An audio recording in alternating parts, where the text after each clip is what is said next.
사랑하는 여러분, 한 주 동안 평안하셨습니까? 네, 시간이 정말 금방 가는 것 같습니다.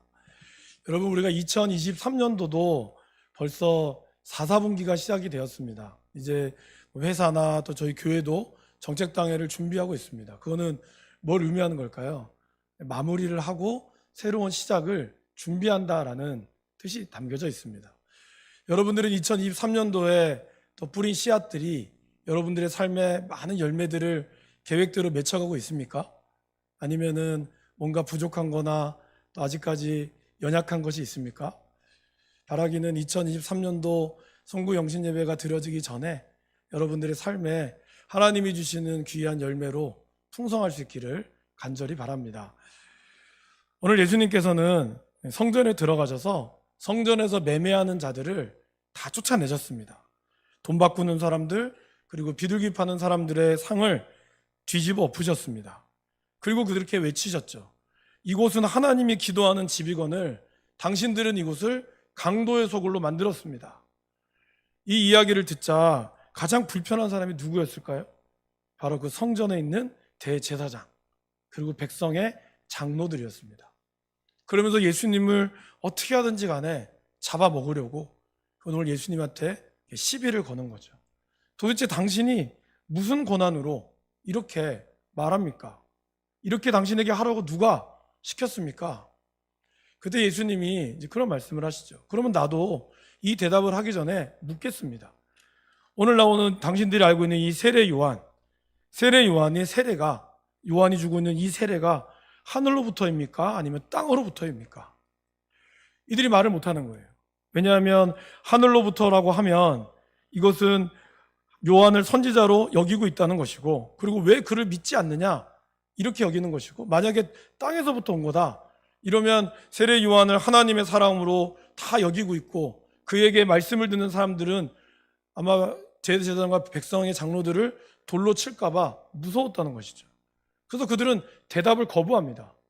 그러자 예수님께서도 그러면 나도 당신들에게 대답하지 않겠습니다, 이렇게 말을 하면서 오늘 대신에 세 가지의 비유의 말씀을 하십니다. 그 중에 오늘 말씀이 두 번째 비유의 말씀입니다. 오늘 이 비유에 등장하는 사람들은 포도원의 주인, 그리고 농부, 그리고 집주인의 종과 그의 아들이 등장합니다. 포도원의 주인은 포도원을 만들고 울타리를 치고 포도즙을 짜는 틀과 망대를 세웠습니다. 그리고 이제 이것을 일할 농부들을 맡겼습니다. 여러분, 그 당시 이러한 일들은 너무나 자연스러운 내용 중에 하나였습니다. 로마의 지배에 있던 사람들은 자기 땅이 없었어요. 그래서 로마가 가지고 있던 이 지주들이 이렇게 포도원을 만들고 나서 자기들이 갈 수 있는 그런 인력들을 할 수 없으니 농부들을 세웠습니다. 근데 보통 포도의 농부는 한번 포도에 씨를 뿌리고 나면은 당장에는 열매가 나오지 않는다고 합니다. 보통 3년에서 4년 정도의 시간이 걸린다고 합니다. 그러니까 4년 정도까지는 어떠한 열매를 맺을 수가 없는 거죠. 근데 포도원의 주인은 이러한 열매들을 위해서 열매를 맺지 못하는 이 4년의 기간 동안도 농부들이 일할 수 있게끔 모든 것을 다 보존해 주었습니다. 그리고 이제 5년째 되는 해 열매를 거둘 때가 되면 포도원 주인이 직접 가지 않고 자기의 종을 시켜서 그들이 거둬왔던 포도원의 소출의 일부를, 그리고 그거에 대한 값을 받는 것이 그 당시의 관례였습니다. 오늘 예수님이 이 비유를 통해서 포도원의 주인을 누구라고 말씀하셨을까요? 바로 하나님이라고 그 비유 가운데 우리에게 들려주고 있습니다. 그러면 여러분, 예수님께서 보여주신 하나님의 모습은 어떠하셨습니까? 하나님께서는 이 땅을 잘 가꿀 수 있도록 이러한 모든 상황들을 열어주시고 창조하셨다라는 것입니다. 창세기에 보면 하나님께서는 모든 것을 창조하셨습니다. 그리고 우리에게 맡기셨죠. 너희들이 이 땅을 다스리라, 이 땅을 정복하라, 땅에 충만하라고 맡기셨습니다. 그리고 하나님은 그것을 잘 감당할 수 있도록 또한 재능을 주었습니다. 하나님이 아담과 하와에게, 우리에게 하나님의 형상대로 짓고 거기에 그 코에 생기를 불어 넣어주셨습니다. 그래서 저와 여러분들에게는 신적 재능들이 있죠. 지혜가 있고 또 명철이 있습니다. 그리고 함께하는 그런 마음들이 있습니다. 하나님은 그런 은사들을 여러분들에게 주신 겁니다. 그래서 여러분들에게 건강을 주기도 하셨고요. 또한 여러분들에게 그것을 깨달을 수 있는 그런 지혜를 주기도 하셨습니다. 또 더 놀라운 것은 뭘까요? 지금 옆에 계신 여러분들의 동역자들, 하나님께서 여러분들의 남편과 또 여러분들의 아내와 자녀들, 또 우리 옆에 계신 그분들을 하나님의 귀한 선물로 주신 것입니다. 그런 의미에서 옆에 분들 한번 찾아보실까요? 하나님이 나에게 주신 선물이 어떻게 생겼나 한번 보시고, 당신은 하나님의 선물입니다. 한번 축복하시겠습니까? 네. 부부끼리 계실 때는 왼수라고 하지 마시고 선물이라고 꼭 하시기 바랍니다. 여러분, 하나님 이런 선물들을 주셨어요. 그죠? 근데 하나님이 이런 선물을 주신 가장 중요한 목적은 뭘까요? 물론 여러분, 이 선물을 하나님은 잘 누리기를 원하시죠. 그러나 성경을 가만히 보시면, 그리고 오늘 이 비유의 말씀을 통해서 우리 예수님이 이 선물이 곧 이 선물을 통하여 하나님은 열매 맺기를 원하셨다라는 것입니다. 그래서 34절에 보면 열매 거둘 때가 가까움에 그 열매를 받으려고 자기 종들을 농부에게 보냈다라고 이야기합니다. 여러분, 어떻게 보면 이건 당연한 거죠. 여러분들께서도 어떠한 사업을 하시든지 아니면 무슨 일을 할 때 이 우리의 직원을 두고 이 직원이 정말 돈을 잘 벌어줄 수 있도록, 그리고 그 사람에게 필요하면 복지나 아니면 뭐 보너스나 이런 것들을 우리가 줍니다. 왜 줄까요? 그렇게 잘 받아서 열심히 일해줘서 이 회사를 나와 함께 일을 하면서 잘 키웁시다, 그런 거 아니겠습니까? 결국 그것에 합당한 열매를 주인은 받기를 원했다라는 것입니다. 어떻게 보면 주인으로서 당연한 권리라고 할 수 있습니다. 여러분들도 여러분들의 자녀들에게 온갖 정성을 다 바치는 이유가 뭡니까? 물론 이 아이들이 부모에게 뭐 얼마를 갖다 주다가 아니라, 이 아이들이 어른이 되어서 결혼도 하고, 또 결혼할 수 있으면 결혼도 하고, 또 직장도 다니고 사업을 하든지 뭘 하든지, 그렇게 해서 자기가 부모님의 손을 빌리지 않고 잘 세워져 나갈 수 있도록, 그것이 아마 부모님이 바라는 열매라고 생각을 합니다. 그러한 열매를 받는 것은 주인으로서 당연한 권리라는 것입니다. 그래서 주인은 자기 종을 시켜서 그 열매를 거둘 때가 되어서 그 농부들에게 열매의 결실을 받으러 갔습니다. 그런데 오늘 이 농부들이 어떠한 행동을 취했습니까? 열매를 받으러 온 종들을 때리고 돌로 치고 심지어는 죽이기까지 했습니다. 아마 그들은 이랬을 겁니다. 내가 4년 5년 동안 열심히 일해서 내 땅이다. 비록 당신이 나에게 줬는지는 모르지만 그러나 이건 내 땅이고, 내가 열심히 했고 이제는 내가 그 권리를 누려야 되는데 당신이 뭔데 이것을 받아갑니까? 우리는 인정할 수 없습니다. 그렇게 하면서 때리고 나아갔다는 겁니다. 그럴 때에도 이 주인은 그 종이 맞고 오고 심지어는 죽임을 당했을지라도 다시 다른 종들을 보내서 그들을 종용하고 이러지 마시라고, 그래도 이것들을 받아야 된다고, 당신들이 풍성한 열매를 맺었으면 그것이 주는 것이 마땅하다고 그렇게 해서 보냈습니다. 더 많은 종들을 보내었으나 농부들은 여전히 변함없이 그들을 죽이고 나타났다라는 것입니다. 그럼 여러분, 여기서 이 종들은 누굴까요? 바로 신구약에 나타난 선지자들입니다. 하나님께서는 이 선지자들을 통해서 삶의 열매를 맺도록 권면하셨습니다. 하지만 이스라엘 백성들은 그 말을 듣지 않았습니다. 오히려 선지자들을 죽이고 핍박하고 박해했죠. 이거에 대해서 히브리서 11장 36절 37절은 좀 더 자세하게 묘사하고 있습니다. 또 어떤 이들은 조롱과 채찍질 뿐 아니라 결박과 옥에 갇히는 시련도 받았으며 돌로 치는 것과 톱으로 켜는 것과 시험과 칼로 죽임을 당하고 양과 염소의 가죽을 입고 유리하여 궁핍과 환난과 학대를 받았으니. 특별히 이 톱으로 켜는 죽음은 누가 경험했을까요? 이사야 선지자가 경험했습니다. 이사야 선지자는 그렇게 죽었다고 알려져 있습니다. 어쨌든 선지자들이 하나님의 말씀을 통하여 이스라엘 백성들로 하여금 하나님이 인도한 가나안 땅, 그 땅에서 아름다운 열매를 맺도록 하나님은 말씀하셨으나 그들은 그 말씀에 순종하지 않았다라는 것입니다. 이제 최후로 이 포도원의 주인은 자신의 아들을 보냈습니다. 보내면 무슨 생각을 했을까요? 이 아들만큼은 나를 존중해 주겠지, 나를 존대할 것이다. 그래, 종들은 그냥 돈 받으러 오는 사람들이니까 농부가 기분 나쁠 수 있어. 그렇지만 이것을 만든 이 아버지의 아들, 이어받을 이 사람, 언젠가 이 아들이 다시 당신들의 주인이 될 수 있으니 이 사람한테는 잘 보일 것이야. 이렇게 생각을 하고 그는 아들을 보냈습니다. 그런데 농부들이 어떤 생각을 했죠? 오늘 말씀해 보면은 그렇게 이야기합니다. 이 말씀을 좀 풀어보면, 이제 상속자가 오는구나. 그럼 이제 그를 죽이면 우리가 이 재산을 다 차지할 수 있을 것이다. 이렇게 생각했다는 거예요. 참 어리석죠? 근데 이제 주인이 죽으면 아마 그 주인을 이어받을 상속자가 단 하나뿐인 아들이었기 때문에 그들은 그렇게 생각한 거예요. 당연히 그러면 이 아버지는 질려서 아유 다 너희들 가져가 버려라. 나 포기할게. 이럴 줄 알았다고 생각했다는 거예요. 그렇게 해서 진짜 아들이 가니까 어떻게 했습니까?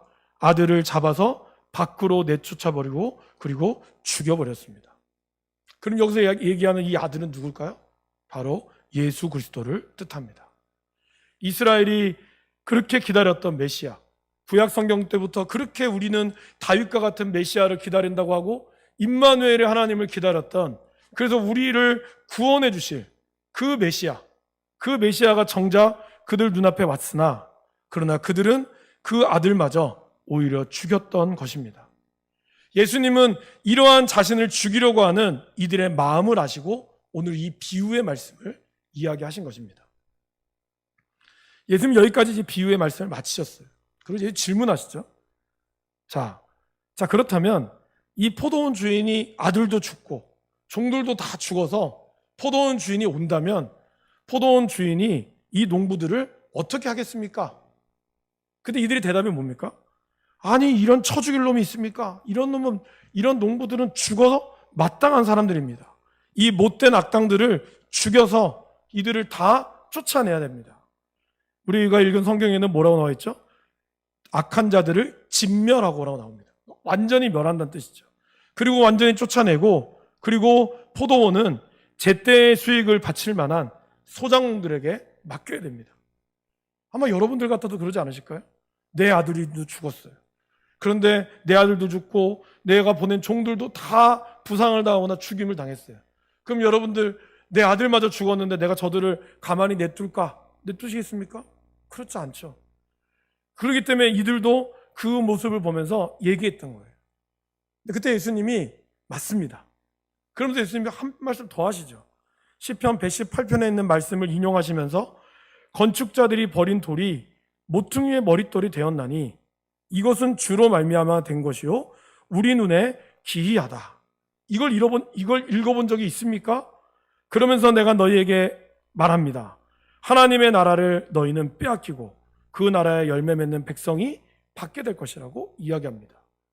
여러분, 비로소 이 농부가 누구였을까요? 바로 이 비유의 말씀을 듣는 대제사장과 백성의 장로들이었다는 겁니다. 알고 보니 이들이 모든 특권을 누리며 이러한 모든 것들을 하나님 앞에 선물로 받았지만 정작 하나님이 와서 그들에게 셈을 계산하려고 할 때 하나님이 보낸 선지자들과 그 모두를 죽였다라는 것입니다. 이들에게는 수많은 기회들이 있었습니다. 선지자들을 통하여 회개할 기회가 있었고 그리고 그걸 통하여 하나님은 기다려 주셨습니다. 그리고 바로 아들을 보내지 않으시고 종들을 계속해서 보내시며 회개를 권면하셨던 것입니다. 그리고 그것마저도 안 되자 하나님은 이들을 멸하기를 선택하기보다는 아들을 통해서 다시 한번 돌아오기를 주님은 누구보다 이 집주인은 원하셨다라는 것입니다. 그런데 이들은 그러한 기회마저도 걷어찼습니다. 마지막 순간까지 그들은 자기의 길을 가버리고 말았습니다. 오늘 이 비유의 말씀을 듣고 자기들을 가르쳐 말씀하신 줄을 알았다 그랬어요. 근데 그 말씀을 알면서도 이들은 어떻게 했죠? 오히려 예수님을 죽일 생각을 했다는 겁니다. 그러나 단지 사람들이 무서워서 하지 못했다라는 것이죠. 우리가 예수를 믿으면서 기억해야 될 건 뭘까요? 하나님의 자녀가 되었고 하나님의 자녀가 되는 권세를 받았다고 해서 우리가 지어지는 죄가 사함받는 게 아니라는 거예요. 그냥 가만히 나는 하나님의 아들이 됐으니까 나는 모든 것이 다 면죄부를 받는 게 아니라는 겁니다. 오늘 이 대제사장처럼 죄를 짓고도 아무 일이 없다고 괜찮은 줄로 착각해서는 안 된다라는 것입니다. 죄는 명백하게 우리의 하나님의 심판 때에 기억되고 있다라는 것이죠. 그럼 우리는 어떻게 해야 될까요? 우리는 예수 그리스도의 이름으로 십자가에 흘리신 그 보혈의 피로 우리가 그분 앞에 회개하고 나아가지 않으면 그 죄는 심판대 앞에까지 가게 된다라는 것입니다. 사랑하는 여러분, 하나님은 우리를 너무나 사랑하셔서 우리가 할 수 있는 모든 것을 주셨습니다. 그리고 기회를 주시고 기다려주고 기대하고 계십니다.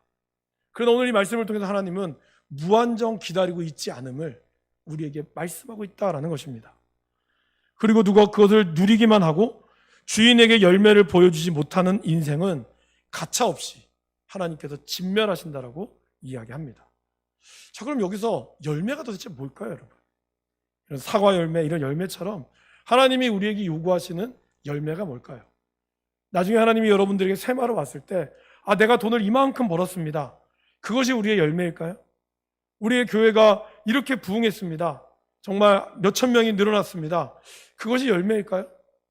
하나님이 이야기하는 열매의 본질을 우리가 잘 알아야 됩니다. 예수님께서는 요한복음 12장 24절 말씀에 열매에 대한 말씀을 이렇게 하셨습니다. 내가 진실로 진실로 너희에게 이르노니 한 알의 밀이 땅에 떨어져 죽지 아니하면 한 알 그대로 있고 죽으면 많은 열매를 맺느니라. 먼저 여러분, 열매를 맺기 위해서는 뭐가 필요할까요? 우리가 받은 하나님의 이 씨가 죽어야 한다는 거예요. 여러분이 죽지 않으면 안 된다라는 겁니다. 내가 죽는다는 게 뭘까요? 자살하는 걸까요? 아닙니다. 하나님이 우리에게 내가 죽는다고 이야기하는 것은 나의 자아와 나의 고집, 내가 가지고 있는 이 경험들, 그건 모든 것조차도 내가 십자가 앞에 온전히 못 받지 않으면 우리는 열매를 맺을 수 없다라는 것을 말씀하고 있다라는 것입니다. 우리가 여전히 예수를 믿고 있지만 내 안에 내가 더 중요하고, 내 안에 나의 모습이 더 중요하고, 내 안에 나의 자아와 내가 가지고 있는 욕심이 더 중요하다면 우리는 그냥 그대로밖에 머물 수밖에 없다는 거예요. 그것을 우리가 온전히 내려놓고 땅에 묻혀서 그 씨앗이 변화되지 않으면 안 된다라는 것입니다. 여러분, 애벌레가 있잖아요. 애벌레가 나비로 되기 위해서는 탈피를 해야 되거든요. 그럼 탈피의 과정이 굉장히 고통스럽다고 합니다. 그만큼 자기의 온몸이 벗겨져야 되는 것이고, 그 탈피 가운데서 때로는 다른 새들이 그 애벌레를 잡아먹는다는 거예요. 그 죽음의 과정을 겪으면서, 그것도 1, 2년이 아니죠. 저희 집이 한 몇 년 전에 장수하늘소를 키웠거든요. 그걸 잡아와가지고. 근데 이거를 놔뒀는데 2년 정도 지나니까 알이 나온 거예요. 이 땅 속에서. 알 보신 적 없죠? 저도 처음 봤습니다. 그러니까 이런 하나의 애벌레가 자라기까지도 몇 년이 걸리고, 그것이 나비로 되기까지, 또 다른 어떤 나방이나 유충으로 되기까지, 성충으로 되기까지 오랜 시간이 걸린다는 거예요. 그리고 그 탈피하는 시간 또한 만만치 않다는 것이죠. 그런데 그러한 죽음과 또 다른 변화가 없이는 아름다운 것도 생기지 않는다라는 겁니다. 여전히 우리 안에 내가 있다. 그것은 우리가 변화될 수 없다라는 겁니다. 그건 열매가 없다라는 거예요. 그럼 내가 또 죽는다는 건 뭘까요, 여러분? 나 성질 많이 죽였다. 이게 내가 죽는 걸까요? 여러분들의 성질도 죽이고 나의 감정도 죽이고 단순히 그런 것만이 여러분 내가 죽는 걸까요? 아닙니다. 거기서 더 나가셔야 돼요. 그건 뭘까요? 내 인생의 주인이 내가 아니라는 것을 인정하는 것입니다.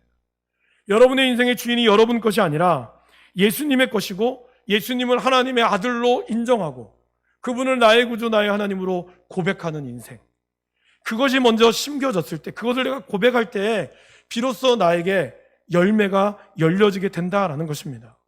예수님께서 이 땅에 오셔서 고난받고 십자가에 죽으신 이유가 무엇이겠습니까? 그것은 바로 우리를 구원하셔서 우리의 주님이 되시고 우리가 하나님을 아빠, 아버지로 부르도록 하셨다라는 것입니다. 하나님이 우리를 구원해 주신 것은 그냥 힘이 있고 능력 있는 누군가가 구원해 준 게 아니에요. 그분이 우리의 아버지가 되셔서 아버지가 자녀들을 위하여 목숨 버리는 것처럼 그러한 아빠, 아버지를 내가 깨닫는 것. 그래서 당신은 나의 아버지이십니다. 내가 아버지의 뜻에 순종하겠습니다. 그것을 이야기하는 것입니다. 그것을 고백하는 것입니다. 왜 대제사장과 백성의 장로들이 열매를 맺지 못했을까요? 그들은 여전히 자신의 것을 고수했고 있기 때문이에요. 여전히 이 성전의 주인이 자기라고 착각하고 있죠. 말로는 하나님의 것이라고 하지만, 입술로는 하나님을 고백하지만 마음으로는 하나님으로부터 멀어졌다는 겁니다. 너무나 익숙하기 때문에. 내가 이 교회가 익숙하고, 내가 신앙생활했던 것이 익숙하고, 우리 집은 3대째 4대째 신앙생활했던 집안이고, 그러게 나에게 교회는 너무 익숙하고, 그러게 너무나 당연하게 나는 천국 갈 것이고, 나는 당연히 하나님을 믿기 때문에 열매를 맺을 거라고 생각한다라는 것입니다. 그러기에 그들은 말씀을 듣고도, 이렇게 말씀을 듣고 나서도 오히려 회개하기보다는 예수님을 죽이려고 했다라는 것입니다. 여러분, 예수님은 어떤 것을 열매 맺는다고 그랬죠? 자기 십자가를 지고 예수님을 따르는 것만이 진정한 열매를 맺을 수 있다라고 말씀하셨습니다. 사도 바울은 예수님을 믿고 나서, 예수님을 다메섹도상에서 만나고 나서 무엇을 고백했죠? 자기가 지금까지 가지고 있던 모든 지식, 내가 가지고 있는 히브리인 중에 히브리인이요, 로마의 시민권을 가지고 있었고, 그리고 모든 것, 가말리알 학문에서 최고의 살인 면허까지 받았던 이 모든 것이 자기가 예수님을 믿고 나서 보니까, 예수님을 만나고 나서 보니까 이 모든 것이 다 나에게는 해였다는 거예요. 오히려 이것이 나에게 독이었다는 거예요. 오히려 이것이 나에게는 배설물이었다는 거예요. 자기는 예수님을 아는 그 지식만이 최고였다는 거예요. 그러면서 사도 바울은 그렇게 또 고백합니다. 매일매일 나의 자아와 나의 욕심과 나의 기질을 죽노라. 나는 이 모든 것을 내려놓고 죽노라. 이렇게 고백했다는 겁니다. 매일 하루의 삶이 그냥 예수님 겁니다. 그렇게 예수님 처음 만났을 때, 오, 주님은 나의 주님이시나니, 이 말이 아니라 이 고백이 매일매일 나의 삶 속에서 일어나야 한다라는 것입니다. 교회에서 얼마나 오래 다녔고 직분이 무엇인가가 저와 여러분들이 열매 맺는 조건이 아니에요. 그거는 우리가 이 일을 감당할 수 있도록 주는 것이지만, 진정한 열매에 맺는 건 뭘까요? 내가 예수님을 믿고 얼마나 순종하며 살아가느냐, 내가 그분의 말씀 앞에 얼마나 깊게 뿌리를 박아서 내가 온전히 죽을 수 있느냐, 내가 비로소 죽을 때 성령의 열매를 맺을 수 있기 때문입니다. 그 성령의 열매는 뭘까요? 바로 갈라디아서 5장에 나오는 사랑과 희락과 화평과 오래 참음과 자비와 양성과 충성과 온유와 절제라고 했습니다. 이외에도 하나님을 믿는 수많은 백성들로 향한 많은 열매들이 있다고 그랬습니다. 여러분, 씨라고 하는 것은 딱 하나거든요. 근데 이 씨가 열매를 맺힐 때는 어땠다고 그랬습니까? 특별히 겨자씨를 예수님 비유를 들면서, 겨자씨는 아주 작은 것이지만 그 겨자씨가 자라면 새들도 깃들고 온갖 것들이 깃든다고 그랬어요. 여러분들이 하나님 앞에 내려놓을 때 나의 경험을 내려놓고 나의 자아를 내려놓고 나의 모든 걸 내려놓잖아요. 그러면 여러분들이 지금까지 알고 있던 내 인생과 전혀 다른 하나님의 놀라운 열매가 맺힐 수 있다는 거예요. 문제는 내가 가지고 있는 경험, 내가 가지고 있는 나만의 삶에 가지고 있는 이것이 이 정도면 이 정도 되겠지라고 기대하고 있기 때문에 우리들은 많은 열매를 기대할 수 없게 되는 겁니다. 왜요? 내가 죽지 못했기 때문에. 사도 바울은 진정한 죽음으로 맺은 열매의 삶, 그들의 그리스도의 삶이 어떤지를 고백합니다. 하나님의 맡겨진 사명에 충성하고 이 땅의 사람들을 진심으로 사랑합니다. 복음을 위해서는 한없이 약해져요. 그러나 그렇지만 사람들의 눈치를 보지는 않습니다. 오늘 대제사장과 백성의 장로들은 하나님의 지도자들이었습니다. 그러나 그들은 예수님을 죽일 때 사람의 눈치를 봤어요. 우리는 복음을 전하는 하나님의 사람들은요, 사람들을 만날 때 한없이 겸손합니다. 복음 전하는데 가보시면 그분들이 얼마나 밝게 웃는지 몰라요. 그렇지만 그렇다고 해서 그 사람들의 눈치를 보진 않아요. 왜요? 우리는 복음에 당당함이 있다는 것입니다.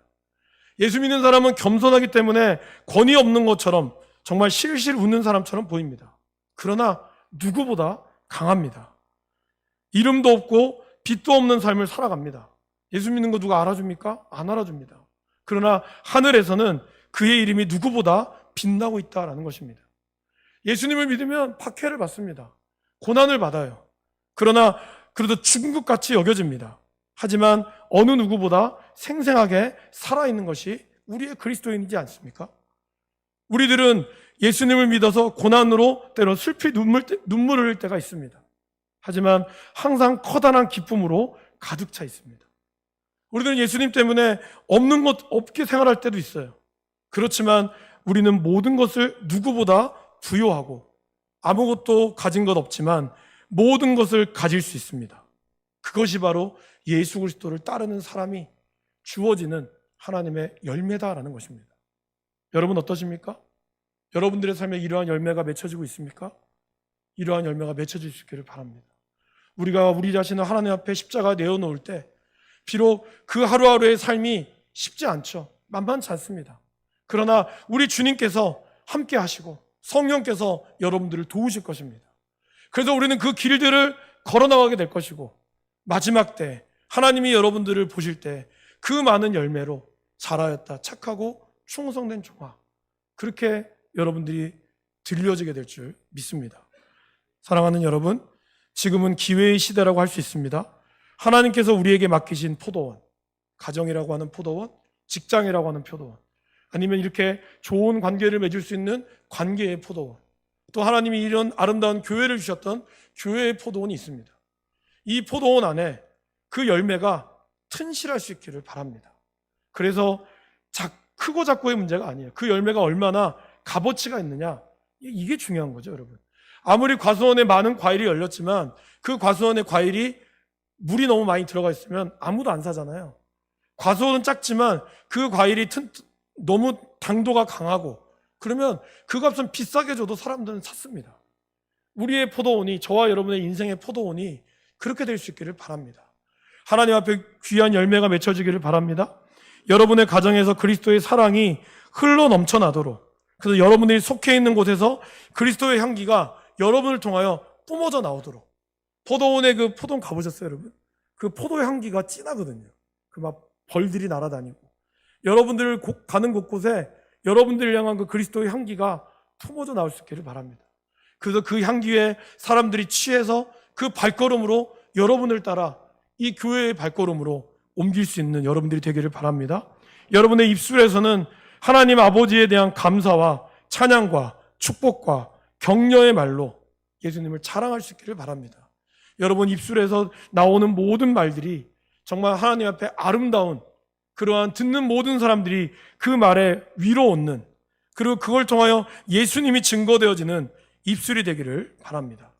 우리의 마음에는 그리스도로 충만해지시기를 바랍니다. 그리고 우리의 손과 발이 서로 돕고 섬기는 손이 되어서 복음을 전하는 일에 늘 달려나갈 수 있기를 주님의 이름으로 간절히 축원합니다. 함께 기도하겠습니다.